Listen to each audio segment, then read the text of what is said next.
This episode of Inside Golf Podcast is brought to you by Inside Sports Network. What's up, everybody? It's your boy, Boston Capital, Twiddler Steve on the Hold the Green podcast. All right, we are live. Tap in, birdie. All right, Carson Young is here. I bet Ludwig at 28. Let's go. I bet You him did at, too? I bet him at 25. Low sevens. I think there's some guys in here we like. Harris English at 7,300. I love Brian Harmon at 3.5% this week.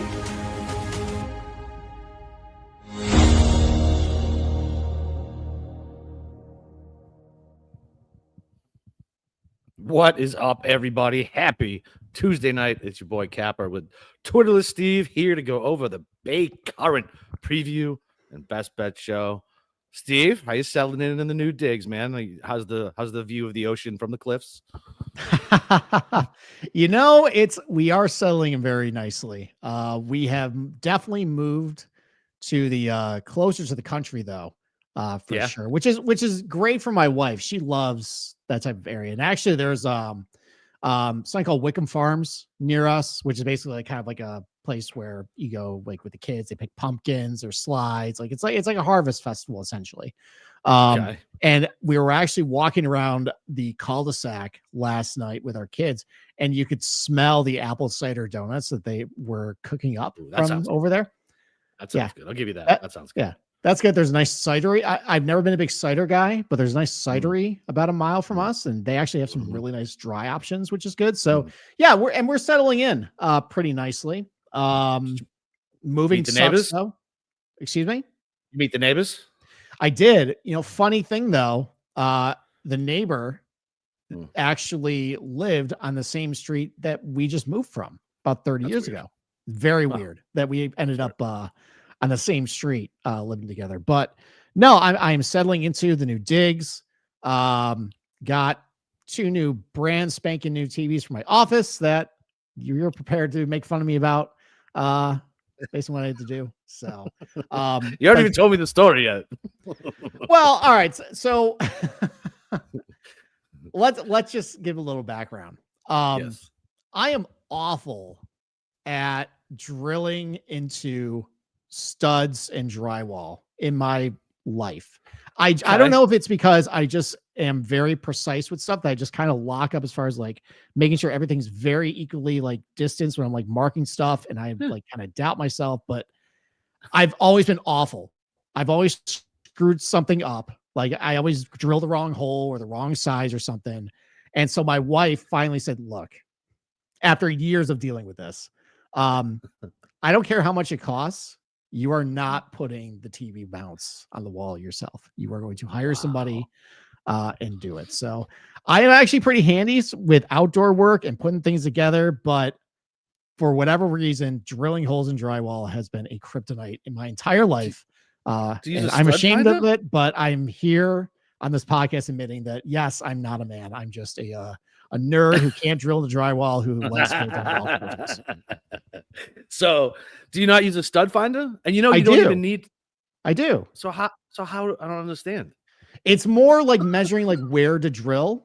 Yeah, it's a tape and like measure. I always fuck it up, or I do the wrong drill bit or something. Something always goes wrong to this point where, you know what? Look, I am almost 40 years old. I have disposable income. I'm just going to pay somebody else to do it.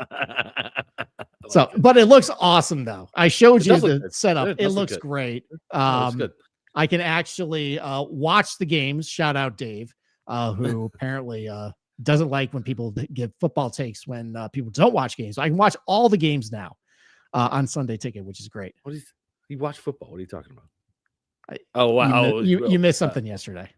Yeah, I sometimes I'll jump in the Discord and I'll do the Grandpa Simpson. Nope, out I go.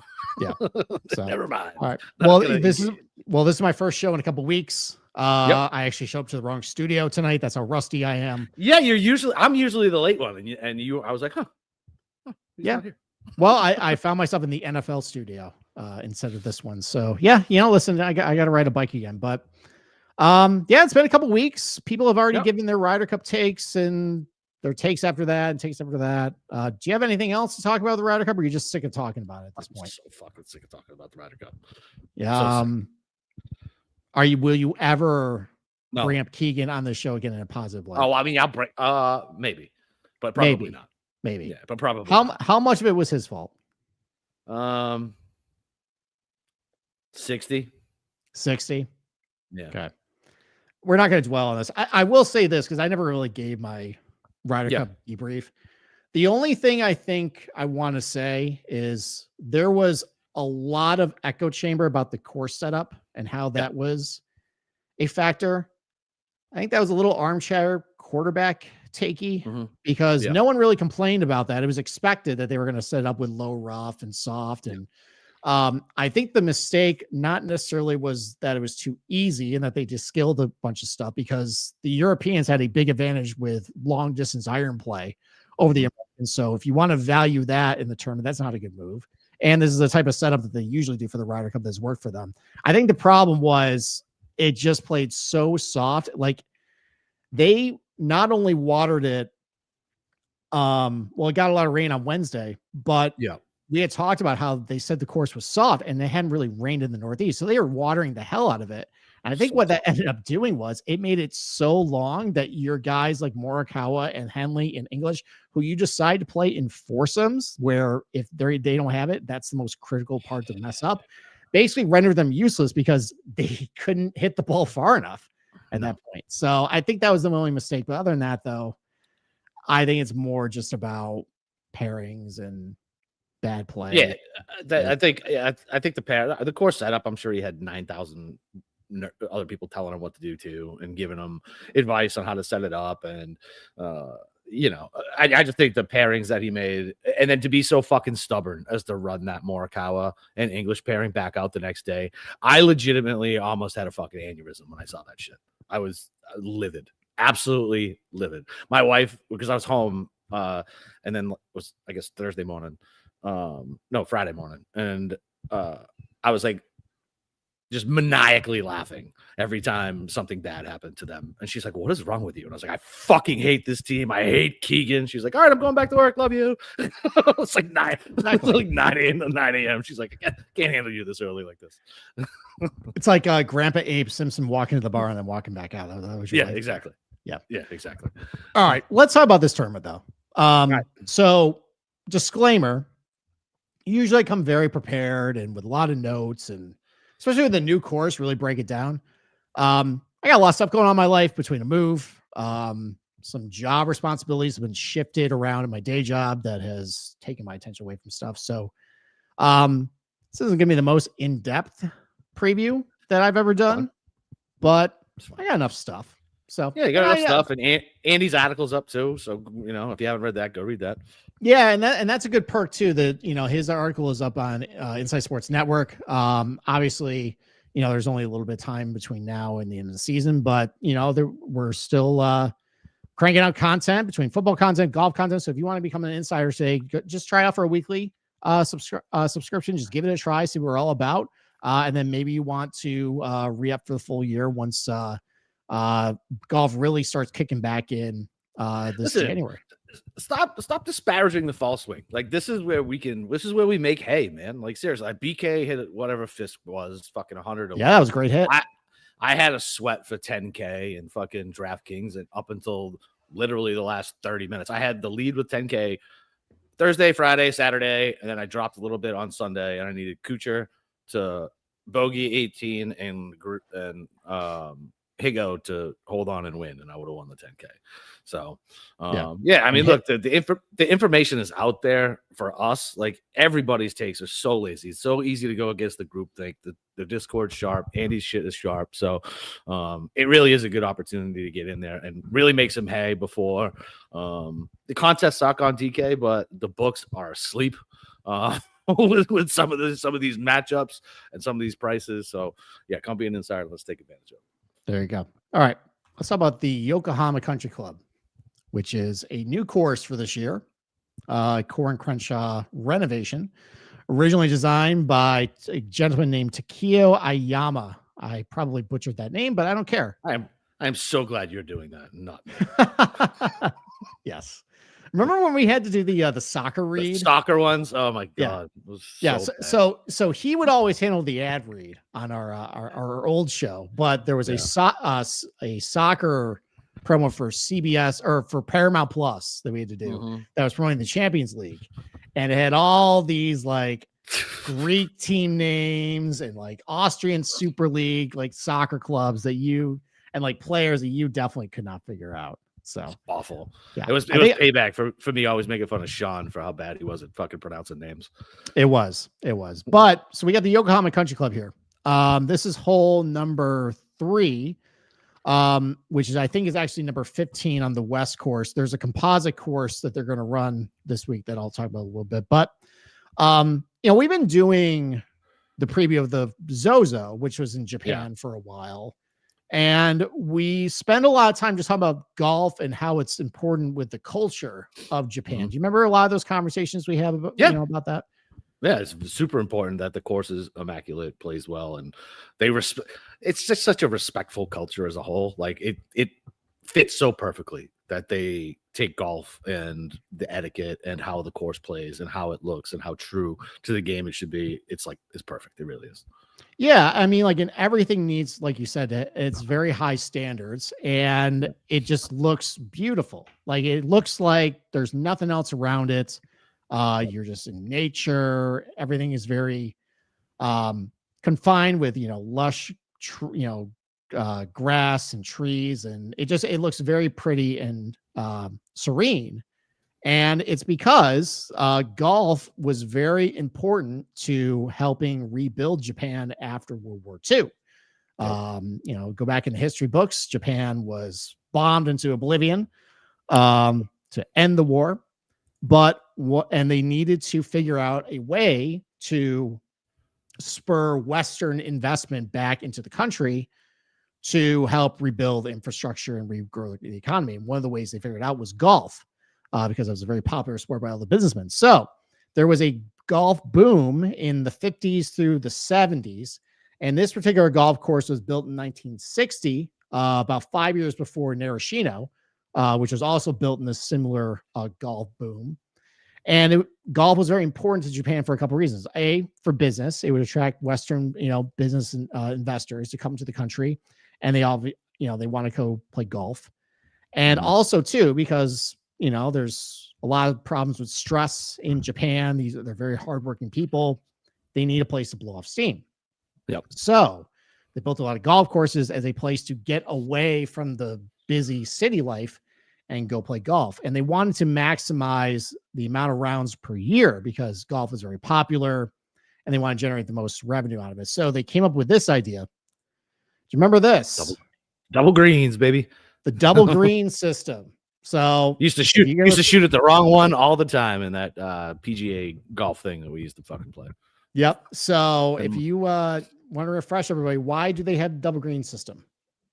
Oh, I don't remember why they have it. I just know they have them. Well, it's because it's so golf can be played year round. So they, instead of building one large green, they would build 2 small greens. One would be a bent grass green, which would be like a winter green where they play there. Yep. And then there would be the summer green, which would be Bermuda. Now, this is a very popular feature of Japanese golf architecture. When Core and Crenshaw came into Yokohama Country Club, though, they got rid of the double green feature. So now it's just all one, but the greens are actually very good. I'll show you one in particular, how they kind of let the natural landscape of the terrain dictate the sloping, not necessarily just kind of, take a bulldozer and build it how they want to. But unfortunately, you will no longer see the double green system that you saw in Narashino. It'll be one. So this is what it looks like over top. It actually looks overhead very similar to Narashino. And you kind of saw in that picture there, it looks like there's nothing else around it. You're just kind of plopped in the middle of the forest, and you see the, kind of similar, aesthetics here. It's very tree lined, and the terrain's very good. There's a lot of natural valleys and rolling hills here. The one difference, though, with this country club to Narashino, though, is Narashino was very tight. Fairway was only about 30 yards wide. This one's a lot wider. Fairway's going to be about maybe 35, 40 yards wide. Big, generous corridors, wide fairways, but it's probably going to play a little more penal if you miss a fairway. And I'll show you a couple pictures because there's not a lot of room between the fairway and the rough, and then just really heavy, dense tree areas or penalty areas. So while there's a lot of room to just go bombs away, I mean, there's not a lot of holes where you won't pull driver at this particular golf course. If you do miss a fairway here, it could be pretty extreme. So this is not a place where you really want to spray it for the most part. Why is that? Just because of the trees? Yeah, and I'll show you a couple of examples. Not just the trees, but it's the terrain off the fairways that just creates very awkward stances where, and you're hitting off of zoysia in the fairway, which is a very nice grass to hit off of. Yeah. You're just putting yourself in a very big disadvantage by missing it, like by missing big at this place. So there's no GCS AA report, but this is a term of fact sheet that you get with the broadcasters. It's a par 71, 7,315 yards. There are only 2 par 5s on the golf course. They're both pretty short, both under 540 yards. God damn. Yeah. So I estimated the proximity buckets a little later. There's not many shots over 225. Now we'll talk about it a little bit. There's some weather implications that might make it a little longer, play a little longer than what it might usually would be if it was a little drier. But there's only 2 par 5s with only 3 par 3s. The rest are par 4s. That's how you get to the par 71 there. So basically an extra par 4 instead of a par 3 on the scorecard there. They did make a couple other changes to the golf course after Corin Crenshaw did their renovation back in like 2016. They added a couple new fairway bunkers. They made some adjustments to the fairway lines. They did remove a couple areas of dense trees to expose more penalty areas. So they did make some changes to get it ready for the championship. As far as agronomy goes, typical Japanese agronomy, you have zoysia fairways, which, you know, you see that. Have you ever played zoysia? Have you personally? I think my honeymoon destination in the Canary Islands, I believe that was zoysia fairways. I would love to play on that based on how it sounds. Yeah, it's just it's like hitting off a driving range, man. It's great. Yeah, and even up here in South Carolina, everything's fucking Bermuda. It's like I can't get away from it. It's an absolute nightmare. It is a nightmare. It is for sure. That's why when I go to Florida, I mean, I can't chip a leg. I played so bad this weekend too. When we played Myrtle Beach National, so like great course, and just played like absolute fucking dog shit. I couldn't whatever. We can talk about that off the air. What was the issue? Was it chipping? All of a sudden, my fucking always chipping with me. It is always, but all of a sudden, I'm like super steep with my irons, and I couldn't figure out what the hell was happening. I said, "Mush." I was like, "What? Look at my swing. Tell me what the hell is happening." I could not figure it out. I was getting very upset, like quickly. And he's like, "You're pretty steep." And so the last like 6 holes of the day got a little better, but I don't know what happened. Like I just lost my fucking swing play. Just lost it. No reason. I hate golf. Like I hate playing golf now. I'm so upset. I played 2 awful rounds this weekend, and I'm like, I gotta go to the range, and I'm sore as shit for playing 2 days in a row because I'm old now, and I was angry for like a whole day. I was like, why am I doing this to myself? Why? Sounds like you gotta take like 3 weeks off. Yeah, I think so. I've been playing a lot of golf too. That's why. I think that's why. That's probably what happened. Too much golf. Sorry about that. That's fine. So, but yes, though, I mean, playing off of zoysia is very, very good. I mean, and there's a couple courses that you've seen zoysia. TBC Southwind has zoysia fairways. East Lake has zoysia fairways. TBC Craig Ranch used to before they overseeded. Yeah, I forgot about that. And years prior to that, they did Trinity Forest, which is another Corin Crenshaw back when they played that. I mean, there's not many guys who played that tournament and played here, but that was zoysia fairways. And you got the Corin Crenshaw connections there too. But then bentgrass greens, and that is a very popular combination in Japan, zoysia with bent. My oldest daughter actually might be moving to Japan next year. Really? So, yeah, super excited about that. I'm sure you are. But hey, maybe I'll get to go play some Zoysia over there. It'll be fun. Probably would. Green speeds are going to run a little slower, only about 11 and a half in the SIP meter. So I don't know if that's because of some of the weather implications they might have early in the tournament, but we'll see. And then 3-inch Zoysia rough, which I think just because the ball sits up pretty nicely in Zoysia, unless you get a really bad lie, probably won't be all that bad. But it's like sitting on a tee. Yeah, but I mean, there's not a ton of rough on the golf course that I'll show you in a little bit because there just isn't a lot of space between the fairway, the rough, and penalty area. So it might not come into play all that much. And a lot of the areas around the green is mostly just short grass. They'll show you in a little bit. So talk about the terrain of Yokohama Country Club here. This is the 5th hole here. You can see that, you definitely have some undulation to the fairway here. This shot plays downhill. Is that fescue? Possibly. Looks like it. Yeah, some sort of native grass there. Yeah. But you can see, Corin Crenshaw did the renovation of Pinehurst a little bit. And you can kind of see where there's a lot of fall offs on the outer edges of the green here. You can kind of see that where the ball can start rolling to collection areas on short grass. On this green in particular, you see that here, it repels in nature. But this is what I'm talking about with the missed fairway. So it's very wide quarters, but you see, like, if you're missing like over here, there's some mounds and low areas. You're blocked up by some trees where, like, this is a great place to fire at the pin. Yeah. You start missing wide here, then you have the balls above your feet, below your feet. You got tree trouble. So, and I'll show you a couple other pictures. There's definitely areas where it looks very inviting to hit a driver and just blast away.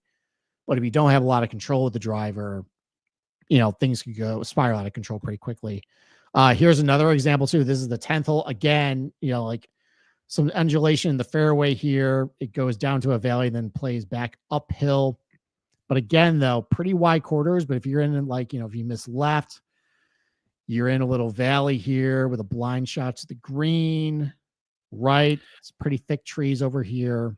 This is going to be a very stupid question. They look like giant bonsai trees. Are they giant bonsai trees? I don't think so. Okay. I'm not crazy, right? It kind of looks like that, right? I'm an agronomy guy. I'm not a horticulturist, though. No, an arborist. An arborist. Arborist. Yes, an arborist. Yes. I'm an agronomist, not an arborist. But because in golf, trees are just trees. They're just in the way. Exactly. Fair enough. Yeah. All right. But that's the 10th hole here. Again, you can see how it's very wide corridors. You might have some, times where you have like uneven lies in the fairway. But missing wide definitely can get you in a lot of trouble here. Here's the 12th hole. Again, just really inviting, but just not a lot of room if you're missing a little bit, like, out to the right here. Like, there's not a lot of space from the fairway to some pretty, some trouble areas here. So this is a drivable par 4, the 337 yards, the 13th. Again, you can see just mostly just short grass and collection areas off the green here. And it's, again, very inviting, bombs away. You do have a singular tree right in the middle of the fairway here that can create kind of a nuisance. There's another drivable par 4 on the front 9 that has a very similar feature where the tree is right in the middle of the fairway there to, create some difficulty. But again, just very wide quarters. But if you are offline, or even if you have no control of your irons, there's some like native areas behind the green here too that you can lose a ball. So, so there's that. And then the 17th, this is an example of the green slope here. Look at the slope on that thing. Well, so this is what I want to show you is that like the greens are set based on just to fit the natural terrain of the golf course. It's almost like if you take like a blanket and just like drape it over the land here. That's kind of how this green is like shaped. Well, like other times, like you'll see like a Fazio green, we'll see like a huge mound and ridges and everything like that. This is definitely looks a little more natural looking with this green here. And this is a good example. Like there's a lot of slope to this green, but it looks fairly like in place to what you would expect. Like, it looks like it belongs. Yep, it does. So, so that's the golf course. Just some pictures of that. But again, though, like what I want to just reinforce is that, it looks like as you're sitting in the golf course, like there's nothing else around it, just you're in nature. And that's It's part of the design. Well, that's part of the design Yeah. and the goal of golf in Japan is they want you to get you away from the busy city life and forget all your work troubles and forget all the TPS reports. And you can see it is in an urban environment, just this golf utopia that just sits right in the middle of everything. So that is Yokohama Country Club. As far as the proximity buckets go, so it's a little bit of everything. It's not the longest golf course, par 71, 7,300 yards. There's one long par 3 that plays 237. Otherwise, though, the par 5s are relatively short. They're under 540 yards. There's only, I think, a couple par 4s that play over 480 yards. So there's a lot of shots between 150 and 200. There's also a couple of holes that play between 100 and 125. So it's a little bit of everything. So as far as like what I looked at for like iron play goes, I just kind of looked at general iron play and really try and focus on buckets because, you got guys who might be pretty good with their wedges, be good in some of these holes. Your guys good with their mid irons, good at these holes. So, I didn't really try and drill into too much as far as where they're hitting from, especially because of the weather implications, because we're going to get a visitor this Thursday. I know. That's why. This guy. Let's go. This guy, El Nino is coming. All you youngins who didn't get to watch Chris Farley when he was alive on Saturday Night Live, you truly missed out. Unbelievable. I remember this. This is so fun. Mm-hmm. It's one of his iconic skits for sure. So yeah, every time Chris Farley took off his shirt on SNL, it was a highlight. For sure. Yeah, and then you see these documentaries where like he was in on the joke, but also made him feel bad about it. And I was like, don't ruin this shit for me. No, don't ruin this. Keep it funny. Swayze and the Chippendales. Van Down by the River is the best. Matt Foley is Matt my absolute Foley. favorite. Matt Foley is the best. If you kids don't know what the fuck I'm talking about, go Google it. The one with David Spade and Christina Applegate and Phil Hatman is the absolute best one. So if you just want to listen to one, do that one. Watch David Spade. Try to not break down laughing. It is absolutely it's top 5 SNL skit of all time. No question. It is. They ran that character into the ground a little bit, as the years went on. But the original one, though, it holds up. It's great. But no, in all seriousness, this is what's showing up. This is Typhoon Halong. That's terrifying. Typhoons now are scary. this forecast has stayed about the same all week. So this is really early on Thursday morning. It's just sitting off the coast here, and the Yokohama Country Club is a little south of Tokyo here, so it's about in this area here. So it's going to get the outer bands of the typhoon, but by this point, it's heading back out to sea. So they're going to miss most of it. And if it got a direct hit, this tournament probably would not happen.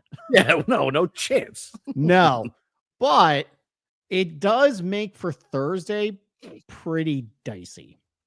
I thought Sunday looked dicey too, so it's changed already for Sunday. Well, it's pretty far out, and it really only looks at like morning and like evening. But like by this point, you're running out of daylight. Yeah. So it might not be all that impactful, but really it's Thursday that's the concern. In that they shouldn't even fucking play if it looks like that. Well, I hope they play because me too. I kind of laid out my betting card based on, I've left some room on my betting card because I've just been doing this for a while. And anytime you have just an extreme weather day, I always kind of leave that day or the tournament saying like, man, I wish I just kind of left some room to kind of fire a live bullet just to get some of these pretenders and losers out of the way that I bet on, or I would have bet on. So I did leave a little room to just kind of see how this plays out on Thursday. Cause this is, 30 to 40 mile per hour winds. fucking insane. Yeah, with rain in the morning. Now that's another thing too, is so it's not the longest golf course, but a couple weeks ago they actually had pretty severe flooding in Tokyo, in the Tokyo area. And then this is going to bring some rain to the golf course too. So that'll do a couple things. One, the fairways play already pretty wide. They'll play wider because the ball just won't roll out as much. Stop. They'll just stop. But it's also going to make the course play a lot longer. And I took that into consideration that if it's going to play longer, I kind of want a guy with a little bit of pop. Now, I made some exceptions if you're just a really good long iron player. Okay. But I think that's going to help because it seems like the course is fairly saturated from what's happened in September and what's going to happen on Thursday. So, but we'll see. I mean, like this typhoon's also heading back out to sea. Like this forecast might not even come to fruition. It might be totally fine based on where it's going. I mean, we're within 24 hours of that time frame. We are, but I mean, like you live in Florida. Sometimes this stuff changes. Yeah, that's true. That's true. Yeah. Right. So, but it seems like most of the rest of the tournament, though, Friday, Saturday, pretty benign.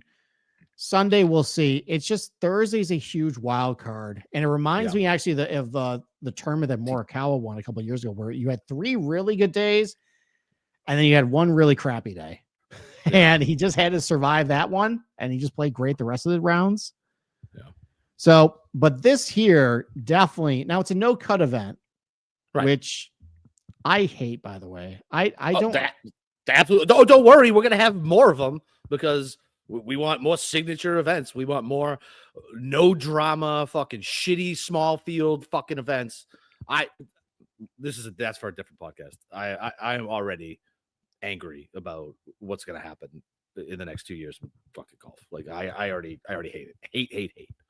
Well, here's what I hate is we're in this fall series where guys. Okay, you're actually gonna be shocked by this take. Okay. Oh, okay. You guys, you want somebody to get a job versus lose a job? Well, okay. You have 2 things going on. Okay. One, you have less tour cards being handed out. Now it's only top 100. Getting tour cards. And 2, you have this fall series where guys are actually playing for their jobs, and you throw in a 68 man no cut event, and you look at some of the guys who have filled out this field. It's a lot of guys who are like 80th to like 105th in the FedEx Cup playoffs right now.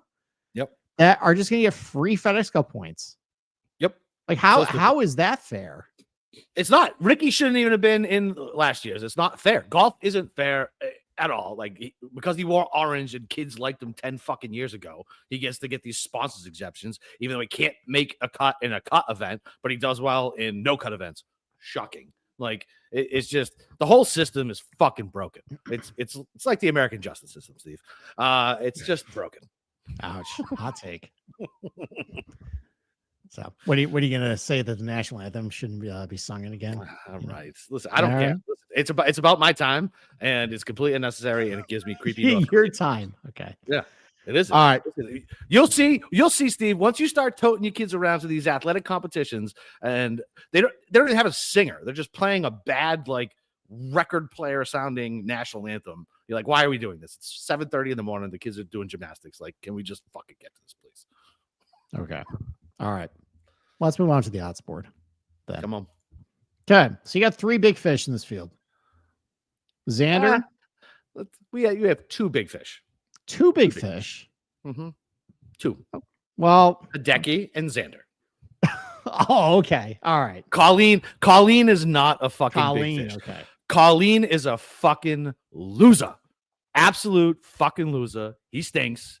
He only wins fucking COVID events. He's never going to be the same. I fucking hate him more than any other golfer on the planet. He fucking sucks. Nothing that can happen to him bad will make me upset. Okay. He stinks. All right. Well, seeing that forecast on Thursday always helps to eliminate Mr. Calm Morikawa. Yes. Off my betting card. Yes. He might have 3 very good rounds, but there was a period where he was okay in bad weather. Yeah. That's not the case any longer. There have been multiple offenses this year where the weather got bad and he absolutely just melted. So No way. The mental midget melted. So weird. I mean, I don't want to put it that way. I think it's more to do with the fact that he hits his wapy fade. He's not very long, and it just gets caught up in the wind. He can't play. And he's mentally so soft. We won't do a Morikawa podcast. Well, He's the worst. I don't want to hate mail from his dog. So From who? Oh yeah. I was like, from who? no. Okay. So that's out for me. Xander, I think I might have bet Xander like single bowl last year, and that didn't go well. Oh, okay. I thought you were talking And he about finished this like year's. 50th or something. So Yeah, I'll be honest. These odd boards are I believe unintentionally racist. Like, why is Kitayama 20-1? Just because he's Asian? Siwoo Kim hasn't sniffed a fucking win in a tournament in fucking forever. Do they know he's Korean and not Japanese? Are we sure the sports books aren't just like, fuck it, throw it up? I don't know. This board doesn't make any sense to me. well, I mean, Kitayama's been playing pretty good since the summer. If you look at his results, Stop it. I'm not. You want to pull him up? I'll look real quick. I mean, I didn't want to get to this range yet because I kind of like a couple of these That's fine. guys, We'll but- get to it. You're right. That's All fine. Yeah, three top 20s in his last 4. That's fine. Okay. I'm thinking about Hideki at 20. I love Hideki. Love Hideki. He's the only one at the top Well, of the board. it's not quite consider. 20. It's like there's like a 19 out there. And Okay. he did play pretty good. He played Wentworth a couple weeks ago and played actually pretty good. He had a bad Saturday. Yeah. But he played, I think, T12. Off the tee is concerning. It's very concerning. But around the green, not concerning. Yeah, if you have a lot of these tight lies, and he has obviously been really good in Japan. Like he knows these types of golf courses. He's probably played here before. Probably. So Almost guarantee it, right? yeah, I mean the fact that he's starting to play a little better, and there were signs too, like towards the end of the year, like Hideki like Starting to start playing good, then like just couldn't put together like 4 full rounds. Yep. And then everybody tried to like guess like, oh, this is like, the Hideki week. Yeah, this is the Hideki week. Yeah, I know. So I'm thinking about it. That's somebody who I could either add right now Mhm. or I could wait. I haven't laid a single bet. I haven't driven over the border yet. I'm going over it. I'm going over tomorrow at lunch. I was waiting for our conversation. But Decky was like, if I didn't have to drive 30 minutes to go place a bet, I probably would have already bet a Decky. Okay. Because I also like rooting for him as well. Okay. All right. So Hideki's an option. You want to fade Morikawa though, right? Okay. Yes. So let's throw up some matchups then. So, I mean, you only got a couple. All right. So would you take Xander minus 140 over Colin Morikawa? Yes. Yes. Okay. Well, minus 150. The juice just doesn't matter. Juice doesn't matter unless you lose, baby. You know that. Okay. How about, well, if you're going to eat minus 150 for Xander, then you're probably going to take plus 110 for Hideki over Morikawa. All day. I actually like that a lot. All day. I Okay. bet that all day. Lock that up. Lock it in. All right. Well, you can find that on. You can probably drive to the border and find that. Yeah, I got a bunch of options. It's great. Okay. All right. Let's go to the next range. So you haven't bet anybody. Nothing. Okay. I have ideas on which ways I want to go, and I wanted to talk to you about it. All right. Well, why don't you start throwing guys out? Because I haven't bet anyone. I haven't bet anyone under 45-1. Okay. So So I like Rasmus. I just don't know if I like the number. I mean, obviously he's coming off the Ryder Cup, played well last week. Does he fit here though? He's long. He's not long. He's a little wild, erratic. though. I know.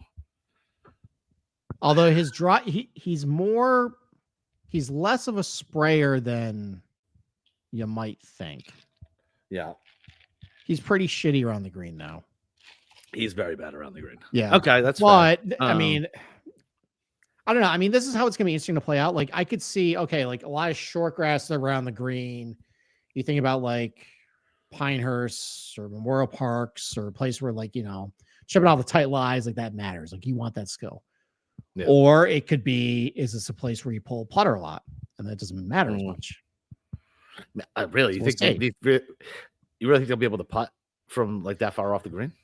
Well, I think some places you can, because Yeah, it just isn't like a lot of like, you're kind of on playing with the green. Like you don't have to go up like a big mound or hill or collection area here. I mean, it's hard to think because like it's gonna be soft probably. So is the ball really rolling a whole lot and repelling too far away from the green where you can't do that?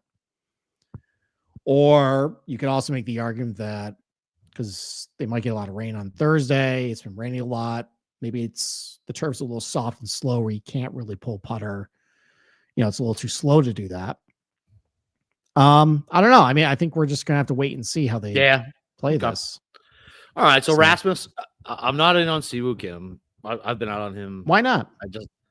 I've just been out on him, man. Like he's not the same roller coaster ride. And okay.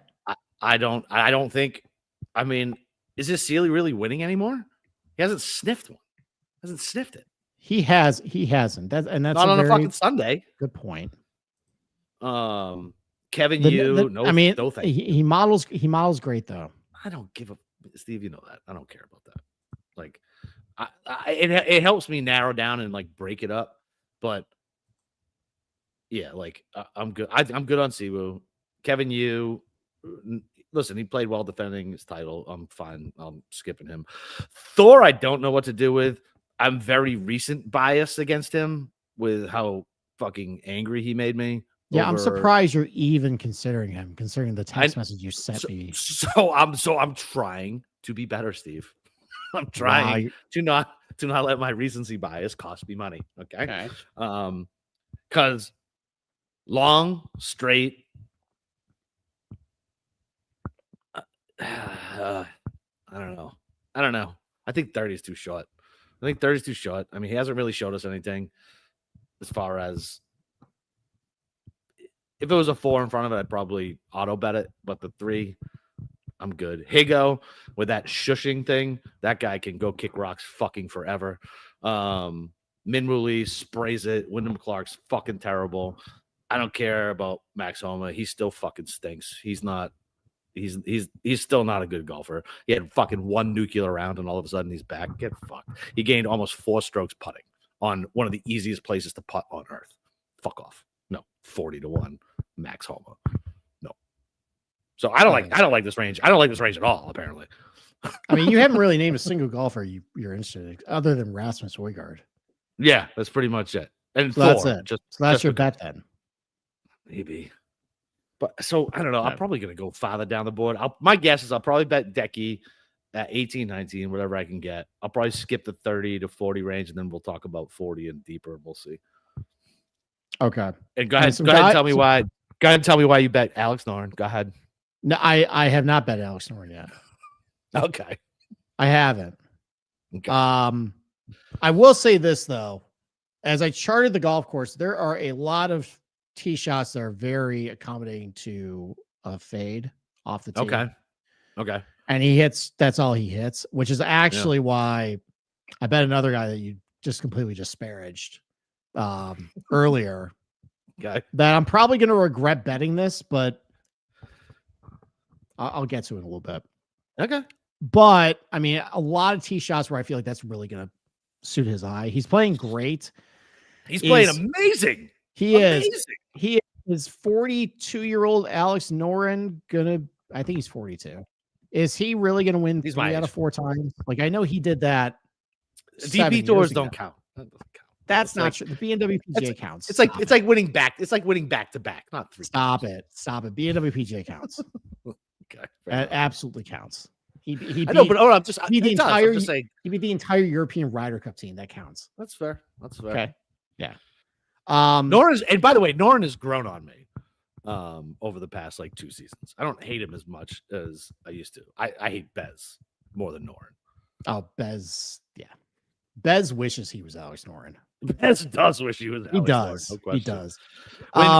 When Noren was balling against Scotty for those couple days, like he gained my respect for that.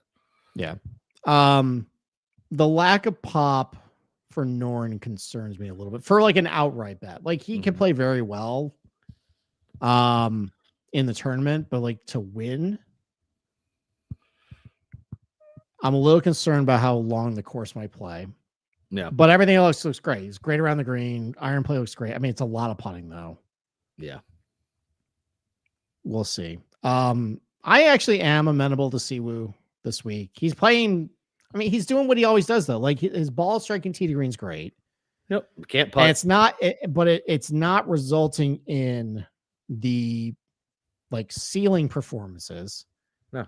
Like it's at some point, if you're hitting the ball this good, like it has to just kind of come together for you at some point. Not necessarily. Whether it's gonna be this don't week, believe I don't that. know. Yeah, I actually don't believe that in golf. I don't believe just because you strike the ball well and you're a strokes gain tee to green merchant, like or approach merchant, then you still got to be able to putt, still got to be able to chip. There's so many different facets in golf that I know ball striking is what everybody loves, but scrub people who don't strike the ball well still win golf because they can figure out other ways to do it. Now, obviously, the golf course matters, right? Some places those guys aren't going to be able to win where it takes ball striking. I just don't think his game is there. Like he missed his last 2 cuts in cut events, and then top 15 and top 20 and 50 and 30 man events. It's not impressive to me. I'm good. Okay, I'm good with Siwoo. all right. I'm considering it, but again, I have room in my card. I'm kind of waiting to see what happens on Thursday. Yeah, it makes sense. Like, I would wait. If you already have a card laid out, I would absolutely wait to see what the fuck happens on Thursday. Yeah, I mean, I only got 3 guys on my card, and they're guys there's 2 guys you absolutely detest and hate. And you're gonna scream at me. I don't know if I'll scream. You will. We will. All right. Goddard started to play a little. He was in a slump. He started to play a little better at the end of the year, but he hasn't played in like a month. Yeah, and he's from But Jersey. he's got a lot of length. Right. He's a Jersey Shore. He's going to be over there with like Japanese women. I'm sure he's going to be a fucking Guido creep, and I don't know. Yeah, I mean, he played well at he played well at Memorial Park. I know he can at least do it on like golf courses with some relatively wide fairways and some tight lies around the green. The problem is Memorial Park is like you can spray it there. You can't do that here. Yeah. Which is probably insane for me to bet this next guy. Okay. And maybe I'm just way too much on just this place really favors a lot of fades. And I think this is going to fit his eye, despite him being a huge sprayer. I actually did bet Wyndham Clark at 50 to 1. Ugh. I know. So he hasn't even shown anything in 2 months. Well, not necessarily. I mean, he started to play a little better in the summer. Like, 11th at Scottish Open, 17th at Travelers, 12th at 3M, 4th at the Open. Yeah. So the iron play started to play a little bit. I mean, he's really up and down. Yeah, I mean, look, I guess the number. I mean, listen, in reality, you're betting a major winner, a guy who's super long and can putt his fucking balls off. And if his irons are clicking at all. Yeah, I mean, there's signs of life I've really seen out of him. If the golf course is going to play really long, he's got that. Now the problem is though, sprays it everywhere. I'm hoping that the fact that he just looks out there and be like, all right, I can just hit this massive just pull slice and it's still going to find the fairway. Yeah. Like there's a lot of those holes. Like even the holes that like some holes that go dog leg left, you can take it over the tree line pretty easily and still find the fairway. So, and it's 50 to 1 on a guy. Yeah. You're muted. Sorry, I coughed and forgot. I think the number for him is I don't hate it just based on the number. And I bet him how many times did I fucking make the same argument last year? Like I'm betting on the talent, the wrong number on Wyndham Clark. I mean, it never worked out for me, but hopefully it works out for you. He's been decent coming over to Asia too. Like I think he had like a top 15 finish in Narashino. He's got, I think, a top. Remember when they played Nine Bridges in Korea? Oh yeah. Like, that's got like wide fairways, rolling topography too. He's top 10 there. You get him at 50? Where are you seeing him at 50? It was on an offshore book. Oh. So he's like 40 to 45 other places. I see him at 40. Yeah. I'm sure I can find him at 45. You're gonna hate this. I don't hate that. All right, I bet Max Homa at 45-1. That's so stupid. Why is it stupid? Because he is not good at golf. There's signs of life. Oh, he gained 4 strokes putting, and the next day he came It's out. not. And It's not just that though. What? Okay. T18 to Sanderson, T19 to Procore, 5th to John Deere. Procore and John Deere. That's, you're telling me he's good at golf because he did good at these fucking shit events. I'm saying there's signs of life. Yeah, but those stats are based on who he's playing off, right? So no, like this is adjusted the field strength. Okay, all right. Okay, so it's solid, consistent ball striking going back to the Rocket Classic. Driving has been better. Hard. So pass. 45-1. I've seen him play well. So I say that I've seen him play good in bad weather, but then I can't get out of my brain him looking absolutely miserable, like everybody else was during the 2022 Masters, where it was cold and he just looked like he wanted to get off the golf course. But I think there's signs of life. There's signs of life with Max. I bet him 45-1, and I bet Gary Woodland. I bet Gary Woodland 65-1. Okay, interesting. Okay. Talk to me more about that one. Long and straight, good driver. Iron play is still really good. His putter's actually been fairly good for the last 50 rounds. Around the green has been awful for him. Yep. But he's been very good at Memorial Park with a lot of tight lies. How many bunkers are there here? That's what I worry about. So like one of the pictures I showed you, like some of the bunkers aren't really deep here. Yeah, that's fair. They might not be all that challenging. But he's again, that's another guy who is starting to show some signs of life. Coming off vice captaining or being an assistant at the Ryder Cup. Yeah, but like, all right, so T23M, T23 Wyndham, T19 Procore. Like driving it really good. Irons have been, pretty good for the last month and a half or so. No. I can get behind that for 65-1 for a guy that listen, you don't have to talk me to Gary. I always bet Gary, so I'm fine with that one. Much better than that Max Homa bet. What's the Max Homa matchup market? Maybe we could find a fucking false. I mean, that's a thing. These are outright bets. Like, I'm not saying I know. I love Max Homa this week. I love Wyndham Clark. Like, this is just it's a good number. I can close my eyes and make a case. Like, even though I know there's warts on it, but all right. So you want matchup market for for Max. See if there's any matchup that you like for a charity bet. All right, fine. Would you take Kevin Yu over Max Homa? No, I don't like Kevin Yu. Okay. Would you take Sung J M over Max Homa? Fuck no. Okay. Would you take Michael Kim over Max Homa? Yes. I think on principle you can't. I know. Okay. Would you take Wyndham Clark? Would you take Wyndham Clark over Max Homa? That's dumb because you like both of them. So there's no real matchup bet for us then. Would you take Michael Torbjornsen over Max? Yes. You want to bury the kid again this week? Let's bury him. Fine. Charity bet. All right, let's do it. Torbjornsen for you over Max Homa for me. Fine. I don't know how I got roped into that, but fine. This will be that Saturday text. I'm like, what the hell was our fucking charity matchup again? Yeah. Literally I'm betting an hour and a guy was not probably it was like a close your eyes special or something. I'm like, yeah, I got a charity bet matchup with him. Only the OGs know what that means. Yeah.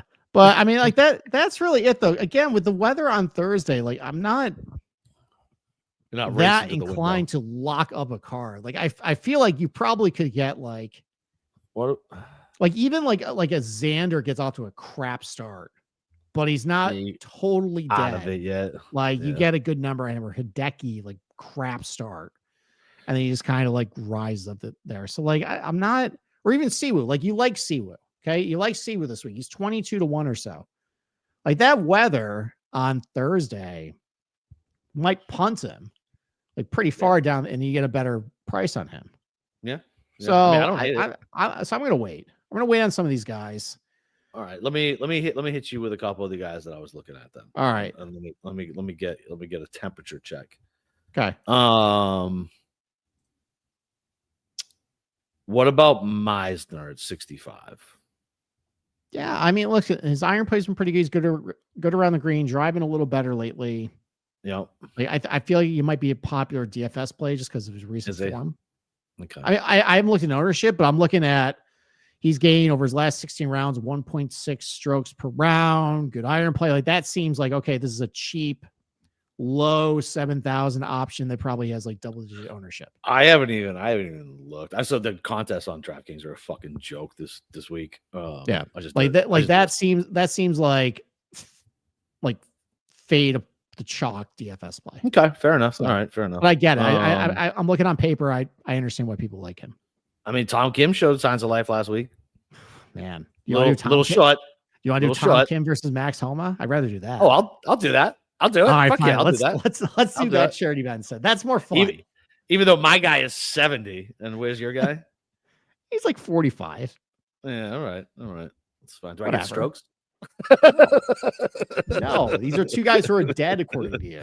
That's fair. I mean, that's fair. I mean, he did show some signs of life. He didn't do anything completely stupid. The driver looked not as crazy. Is that really a problem now? I mean, he still lost strokes off the tee. I know. What about look? He gained in the other three areas. That's progress. It's positive. It's positive. What about Ekro? It is. Ekro. So this is a curious kid. I've seen his name float around. I've seen the description Zoysia Merchant attached to him. Why? I'm not sure. People might be confusing past Palom for that. That's exactly what they're doing. The Zoysia connections for Ekro would be, I think like a top 5 at Craig Ranch, which fine, I'll grant you that. I think like a 15th at Southwind, and he went to Oklahoma State. Otherwise, though, it's not a lot. So I'm not sure people are confusing the grass on him, but it could be. I get though. Good driver, good iron play. Yep. Terrible around the green. That gives me a little bit of concern about bad weather on Thursday. That I think I kind of want to see him survive that first. Sure. All right. So I get it though, but it's I don't think it's for me. Okay. Alex Smalley being anything other than 500. Done. No. I was gonna say anything other than 500 to 1 is a bad number. That guy is the biggest loser of all time. Stinks. Exactly. Who loves that bit? Brian loves that bit. Yeah. I didn't realize I did it so much until he brought it to my attention. You know who's been really good in Japan? Who's an absolute awful driver? Eric Cole's been really good when he comes over to Japan.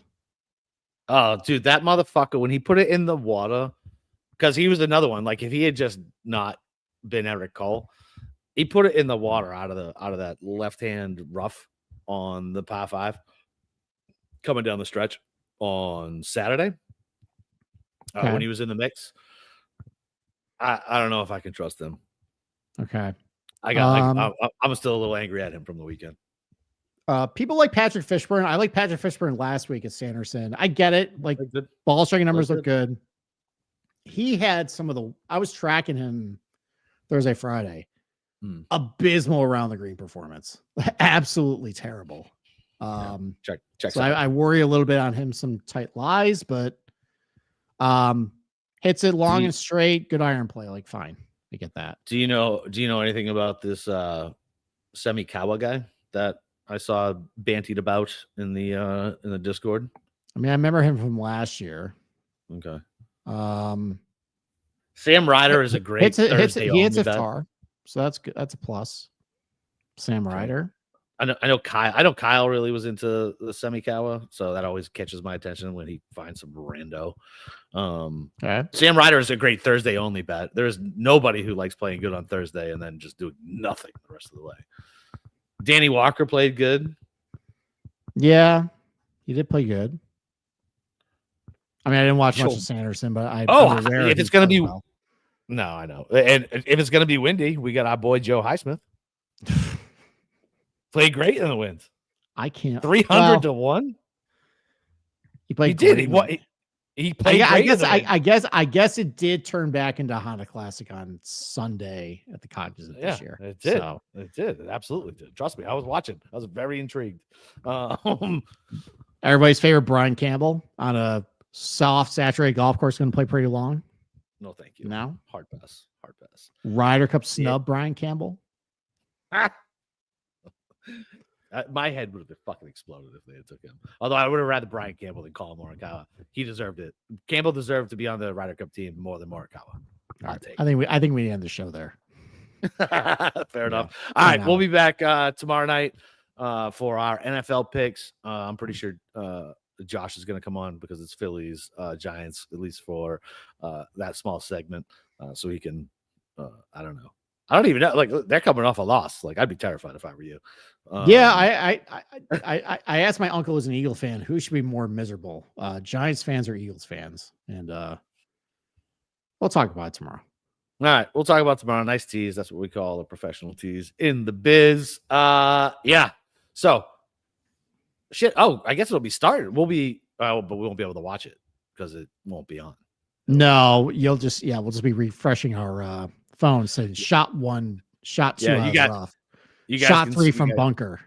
You guys will see the crack that I do for fucking 4 days straight of refresh. And now that Caesars app that Tomarathon fucking shares, it's the best. It's the only way I Well, if they watch don't have Tomarathon. if they don't have the shot link though, then That's not worth. that app won't matter. We'll see. We'll see. I don't Why do you know. get a Maybe room? Why do you they'll get a- surprise us. Why do you get to ruin things, Steve? All right. All right. We'll catch you guys tomorrow. Later.